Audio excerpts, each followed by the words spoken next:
When did you start playing basketball, and at what age did it become your primary focus?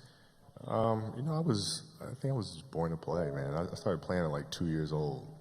And my father wasn't one of these fathers that was like, you're going to play basketball, or, he wasn't one of those guys. It was just I was just around the game a lot, and I gravitated to the ball, and I was completely geeking out about like the smell of the ball and like the way it sounds when it hits concrete versus how it hits a parquet floor, and like the sound of the nets and the different material of the nets. And there's certain basketball hoops, like in high school gyms and in college gyms, the rim sits slightly above the lower part of the backboard. And it was like I was geeking out if I got into a gym which was like the NBA, with the lower extension of the backboard and the hoop were completely parallel with each other. Like little shit like that would freak me out.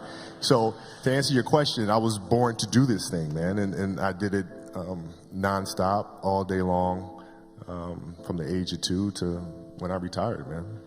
And it's interesting from the movie and from what you say, it is as though, when you fall in love with something, truly fall in love with it, you don't really have a choice. It chooses you. Right. And then you sort of become, indebted to that. So it's interesting to see it come out as a love letter, because no one probably would assume that would be the way you would express it. Sure. Well, no, I mean, it's that's the trick, isn't it? It's finding what you love to do. I mean, we talk about hard work all the time. It's like, man, if you got to get up every single morning and remind yourself how hard you need to work, you probably need to choose a different profession, because that shouldn't be there. I wake up in the morning excited to get to it. If I'm not training, I'm missing it. If I'm not watching a game of basketball, I miss it. There's no place I'd rather be. And if you have that feeling, then you're truly doing what God has put you on this earth to do. Great advice. And then you left, you went from high school. You didn't leave high school. You graduated from high school. You went directly to the NBA. You were so young, you were 17, that your parents had to sign your first NBA contract. Yeah. So, right. You're the youngest person not only on the team but in the league.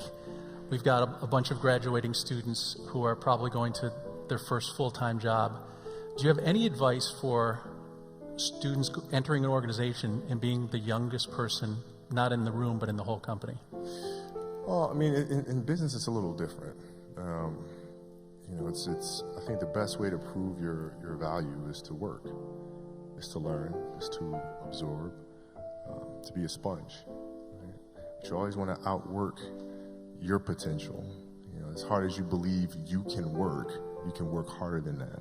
And that's what I tried to do when I first came in the league. But basketball is such a direct competition sport that me coming in at 17, I hated when like my teammates would say, I get hit with an elbow, right? Shaq would hit me with an elbow in practice, and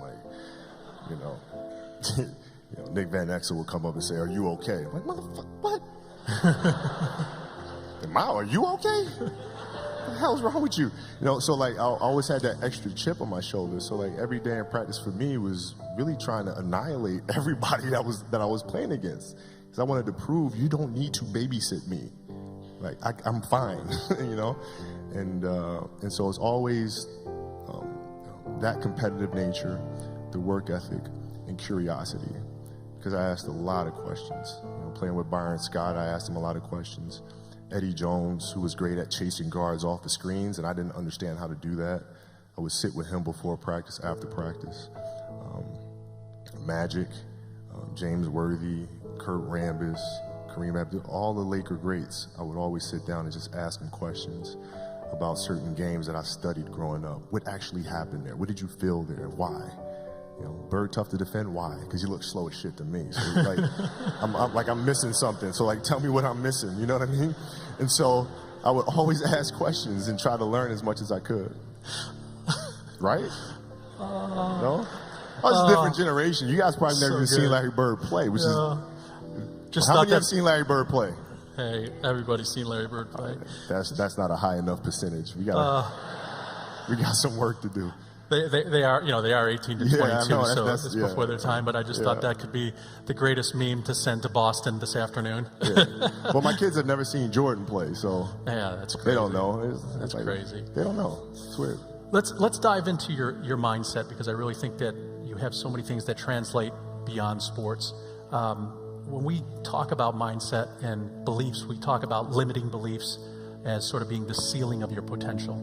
how you think about yourself, whether positively or negatively, that's probably what your potential is. How do you stretch your beliefs and make sure you are continually pushing the boundaries of your comfort zone and your capabilities? I just dream.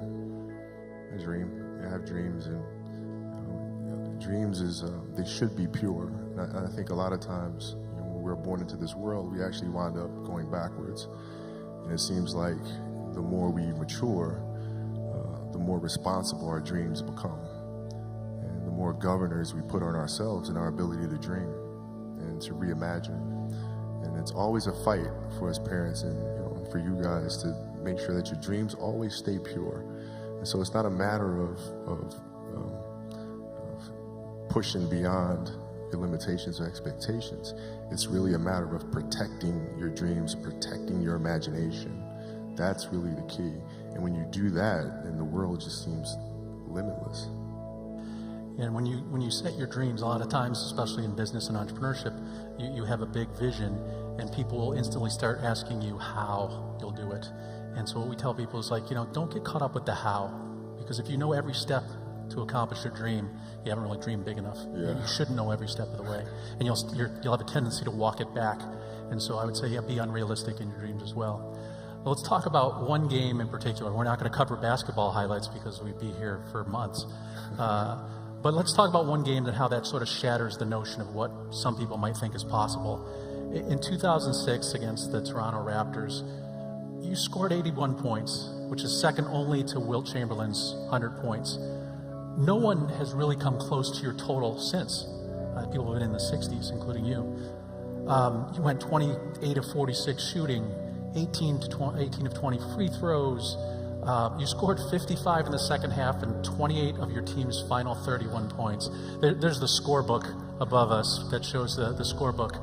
And the answer to the trivia question, who was the second leading scorer of that game, is? I have no idea. Smush Parker.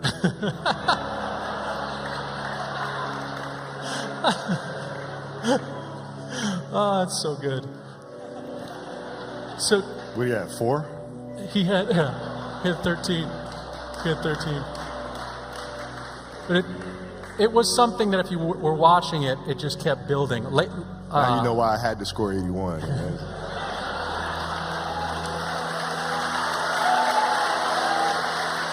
Tough days, man. That was tough. If you do look at that lineup, you do understand it. See, that's I'm not even going. But at the time, the owner of the Lakers, Jerry Buss, said it was like watching a miracle happen. And for those of us who watched it on TV or were there, it really was one of those things you just couldn't believe was possible. Did you during the game, did you have to sort of reset your beliefs? I know Lamar Odom was saying you can't get 60, you can't get 70. Or did you just let it flow and whatever happened, happened? Or were you really gunning for numbers? No, I always dreamed as a kid that it was possible to score 80 or 90 or 100. I always just had a dream. Sometimes you lay down in bed and you visualize things. And you just kind of that's at least how I would go to sleep. I'd lay down, I'd imagine playing for the Lakers, and I would imagine what the uniforms look like. I would imagine where we'd be playing, and the smell of the arena and all sorts of stuff. And I would see myself, getting hot, and score 10 straight points. But in a dream, why would you ever interrupt that? You're not going to have a dream and be like, okay, and then you miss this next 6. It's not going to happen. So you just keep dreaming and dreaming and dreaming. And before I go to sleep, I'm at 120 points, And so when you grow up, downloading that into your brain over and over and over. And then, that summer, I made 1,000 shots a day.